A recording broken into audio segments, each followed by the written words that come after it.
This will be on the final, so take out your pens and papers, take notes.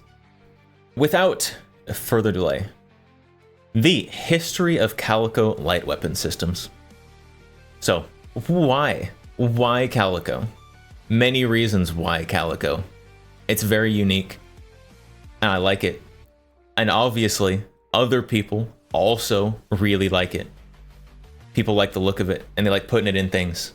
All of my examples are from anime, because I am anime. The Calico. It's in Fate. It's in Sword Art Online, Gunsmith Cats, so many more. It's also in more normie movies, like Spaceballs and the other miscellaneous 80s and 90s action movies. And most importantly, it's myetism, and I get to choose the special interest. So the start of Calico. Actually getting into the history of Calico here. So Calico started, the company was established in 1982 in Bakersfield, California. Before California was the absolute Second Amendment hellhole that it is nowadays. Apparently, California was cool in 1982. 3 years later, they introduced their first firearms to the US with the Calico M100 series.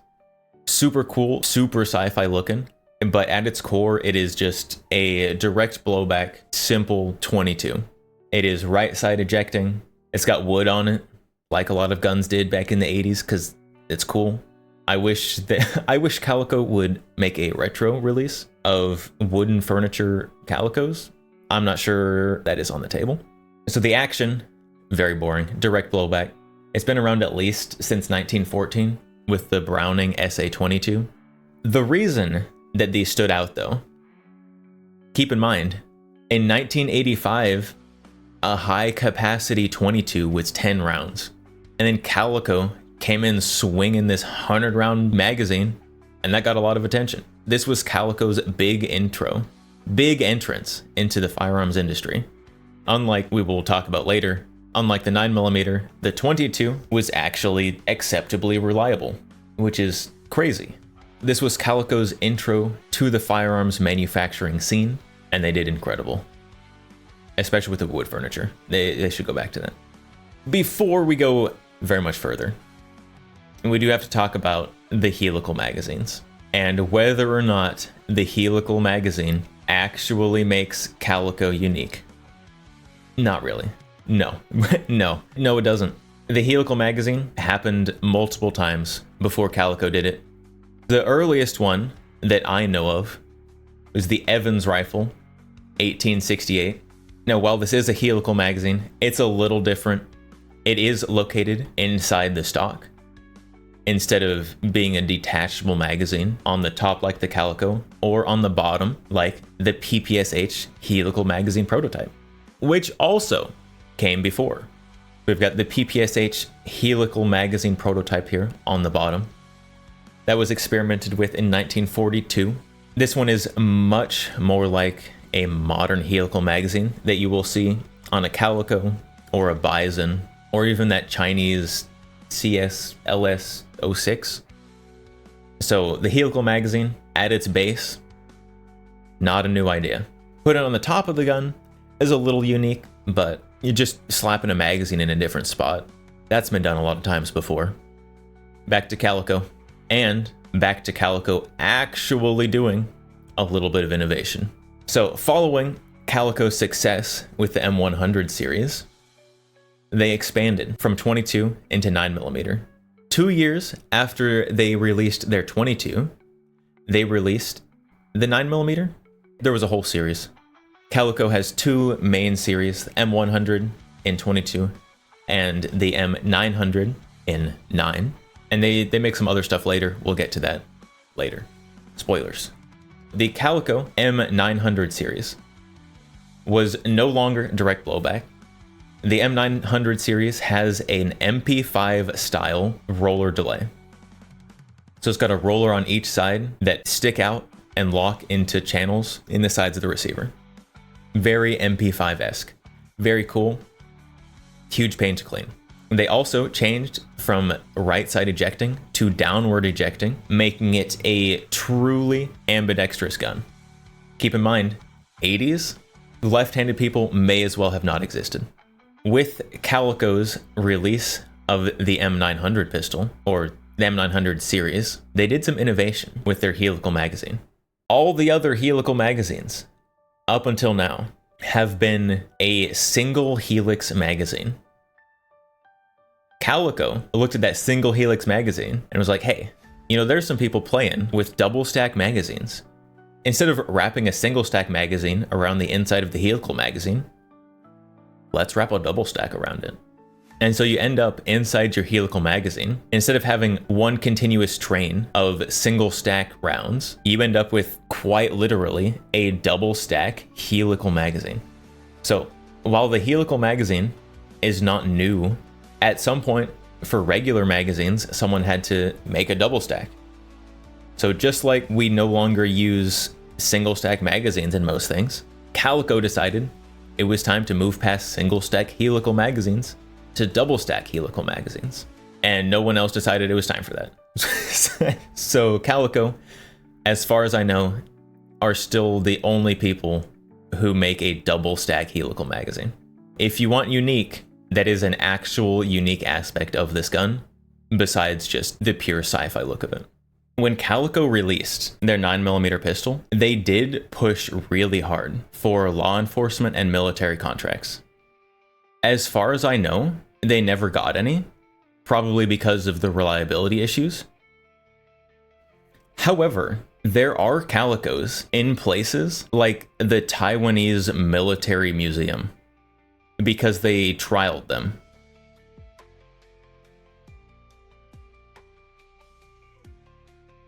So, did Calico get any military police contracts? Not that I'm aware of. But they did at least get people looking at them. Which may be a big part of the reason why, besides just the super sci-fi look, they show up quite a bit in media. Is because even though they weren't actually adopted by anyone, they did get people to look at them. That is just wild speculation. I think it's kind of neat though. Ever since Calico was started, they had a few good years of just pumping out guns, releasing guns, and then California happened, chat. California happened to Calico. So in 1989, California passed the Roberti-Ruiz Assault Weapons Control Act, which in terms of legislation, absolute garbage. Because what it did is it outlawed guns specifically by model designation and not by features. California and other people have since learned that you have to do gun regulations by features. And it is very possible that Calico may have caused that. It's very possible. So Calico saw that their gun was banned specifically by model. And they had a solution for that. If California was going to specifically ban the model M900 guns, easy solution. Just don't call them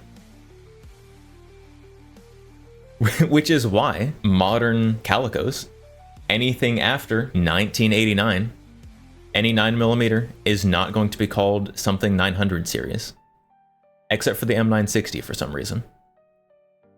They're going to be called Liberties.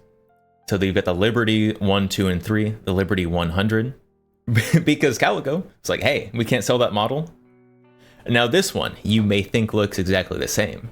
But, you see that model? That model is not banned. Calico just went and complied with the law. And no longer sold the M900 series guns anymore. They sold the Liberty guns.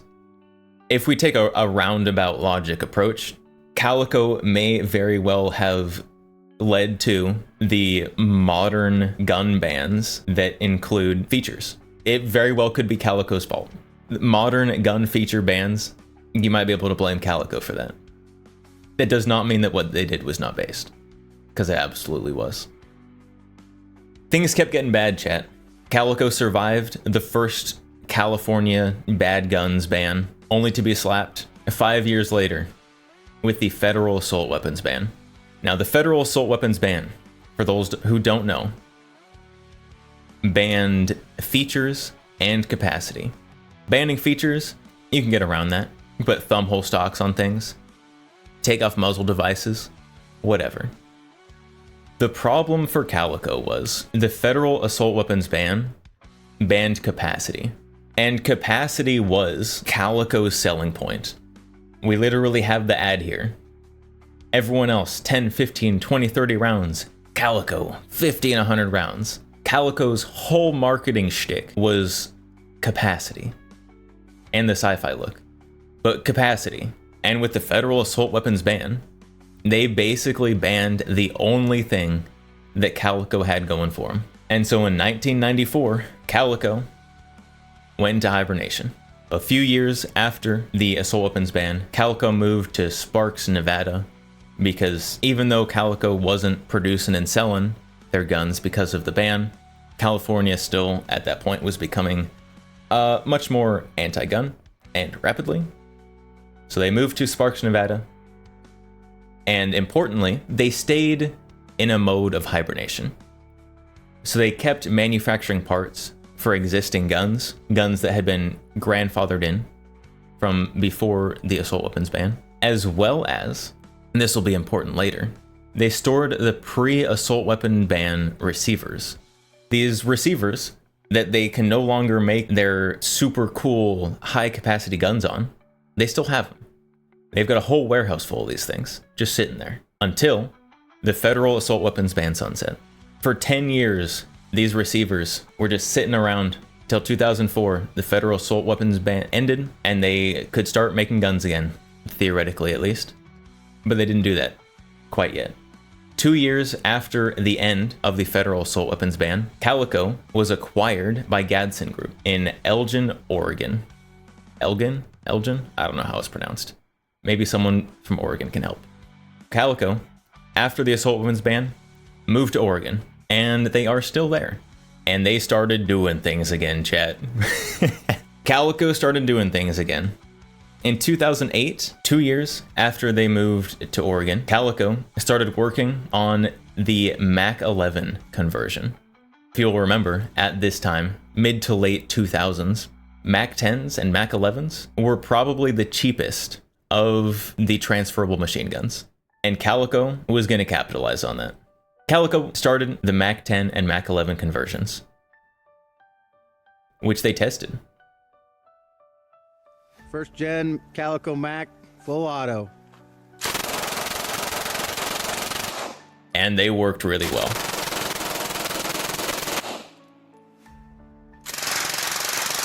Also, C-clamp the suppressor like a Giga Chad. Don't let anyone tell you that suppressors get too hot to hold. Just C-clamp it. The Calico Mac 10 and Mac 11 conversions, we're tangents happening. Calico, renowned for poor reliability. However, the Calico Mac 10 and 11 conversions seem to work incredibly well, which leads me to believe that the big problem with Calico's reliability doesn't have to do with the magazines. Because if the Calico M100 series, the 22 direct blowback, works reliably, and the Calico Mac 10 and 11 conversions work reliably, direct blowback, then maybe the problem with Calicos is that they started punching a little above their weight class, trying to do something fancy like an HK style roller delay mechanism. In my personal humble opinion, I think that a lot of the reliability issues from the Calico don't come from the magazine. They come from the actual mechanism, the actual action of the gun. Tangent over. 2010, Calico released the T's, the T guns, the tactical Calicos, the tactical Calicos. Because who doesn't want the chonkiest quad rail you've ever seen in your life on your pistol? We've also got one right here in this picture. In 2012, Calico showcased a actually new product. Not a conversion, not an accessory for already existing things. In 2012, Calico showcased a Helical Magazine shotgun, which, if you ask me, is very cool. And I want one. Unfortunately, ever since the 2012 SHOT Show, it just vanished. I don't know where it is. I have tried to contact Calico to ask them about it, and they have not responded. Please, Calico, I should have some questions. And finally, in whenever, Calico Gatling gun. I say 20 whenever because currently Calico is taking pre-orders for the Calico 22 Gatling gun. Because why not, honestly? The Calico 22 Gatling gun is a double barrel Gatling gun. They are currently open for pre-orders on their website. Not sponsored. I just think they're cool. Calico is still, to this very day, innovating-ish. They're still making new products. What are they doing now? What is Calico doing now? That's a great question.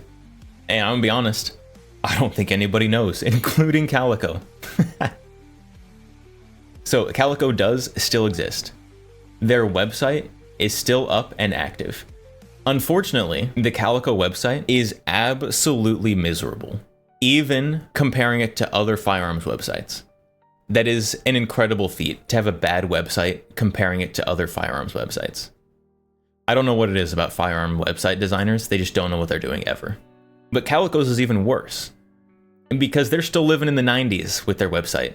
You can go on Calico's website, you can order Calico guns on the website, and then you have to send them a check through the mail to pay for your gun that you ordered on the website. And I'm gonna be honest, I think that is pretty bad. That is a bad business model. Nobody has checks anymore. Calico, please get into the 21st century. Accept payments on your website. Have a little integration, please. Please, I'm begging you. I want to buy more of your stuff, but it's such a hassle to buy. I have one Calico gun and I want more. Another thing that Calico is still doing, and we talked about this earlier. Remember those receivers that Calico was storing during the assault weapons ban?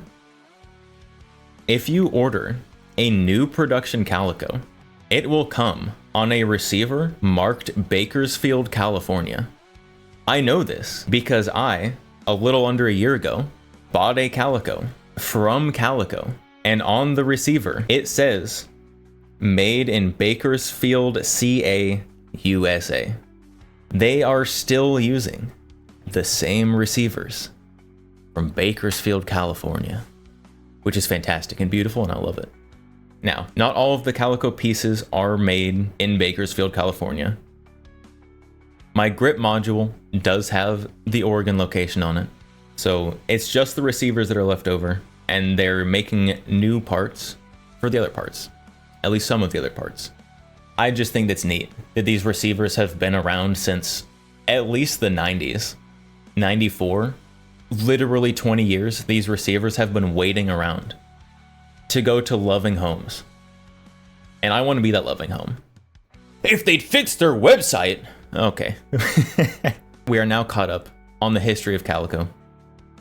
In conclusion, Calico, I have so many questions I want to ask you about current and past products, failed products, like the shotgun.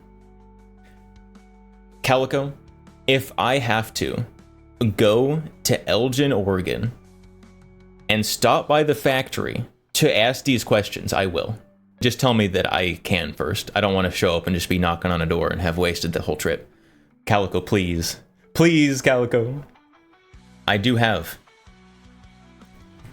my own Calico right here. It's the Calico that I bought myself. My very own. So, for the YouTube video, if you liked the history of Calico, and you want to see me do an actual range video, or a detailed look at the actual teardown of the Calico, like, subscribe, let me know what you want, because I have this. It's hanging out. I can do pretty much whatever I want with it, as long as it's not illegal. So, let me know. what I should do with it next. Because it's here. Maybe take it to a competition and absolutely just get destroyed.